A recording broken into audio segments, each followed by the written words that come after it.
મળતી માહિતી અનુસાર વડોદરા શહેરના મકરપુરા પોલીસ સ્ટેશન હદ વિસ્તારમાં આવેલ તરસાલી રોડ પરના ભાઈલાલ પાર્ક ટેનામેન્ટમાં લૂંટ વિથ મર્ડરનો મામલો સામે આવ્યો છે। સવારના 4 વાગ્યાની આસપાસ લૂંટારુએ લૂંટના ઈરાદે ઘરની લાઇટ કાપી નાખી હતી, જેથી ઘરની લાઇટ જતાં 70 વર્ષીય સુરજીત કૌર ગરમી લાગતા ઘરની બહાર નીકળ્યા હતા। દરવાજો ખોલતાની સાથે જ લૂંટારુએ તેમના ઉપર ચપ્પુથી હુમલો કર્યો હતો। વૃદ્ધના ગળાના ભાગે ચપ્પુના ઘા મારીને સોનાની ચેન અને કાનની બુટ્ટી લઈને લૂંટારુ ફરાર થઈ ગયા હતા। લૂંટારુ વૃદ્ધાનું ગળું કાપી નાખતા ઘરના ઉંબરા પાસેથી લોહીનો રેલો ચાલ્યો હતો અને વૃદ્ધાનું ઘટના સ્થળે જ મોત નીપજ્યું હતું।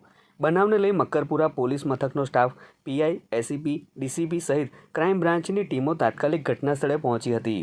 બનાવ અંગે જાણ થતાં police commissioner Narasimha Kumar, joint police commissioner Manoj Ninama પણ સ્થળે દોડી આવ્યા હતા। સમગ્ર ઘટના અંગે જાણકારી મેળવી અને વધુ કાર્યવાહી હાથ ધરવામાં આવી હતી। લૂંટ વિથ મર્ડર મામલે પોલીસ કમિશનર નરસિંહા કુમારે જણાવ્યું હતું કે આરોપીએ લાઇટ કટ કરીને લૂંટ વિથ મર્ડરની ઘટનાને અંજામ આપ્યો છે। ઘટના સ્થળે એફએસએલની ટીમ અને ડોગ સ્ક્વોડની મદદ લેવામાં આવી છે। આ સાથે જ આરોપીઓને પકડવા માટે ક્રાઇમ બ્રાન્ચ, એસઓજી, પીસીબી, સ્થાનિક પોલીસની ટીમો પણ બનાવી છે। જો કે વડોદરા ક્રાઇમ બ્રાન્ચે 2 શકમંદ શખ્સોની અટકાયત કરી વધુ પૂછપરછ હાથ ધરી હોવાનું પણ જાણવા મળ્યું છે। सुबह में क्या हुआ मालूम नहीं है। सुबह में 4 बजे लाइट चला गया था। बाहर देखने के लिए मिसेज गई।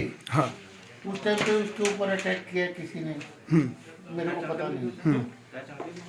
मैंने जब देखा तो उधर लेटी हुई थी जो सामने आपको गेट है ना।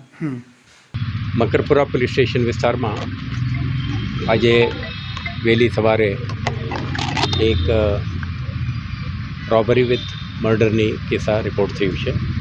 આ બાબતે પોલીસને જાણ થતાં સ્થાનિક પોલીસ ટીમ અને આપણા ક્રાઇમ બ્રાન્ચના અધિકારીઓની ટીમ સ્થળ ઉપર પહોંચી ગઈ હતી।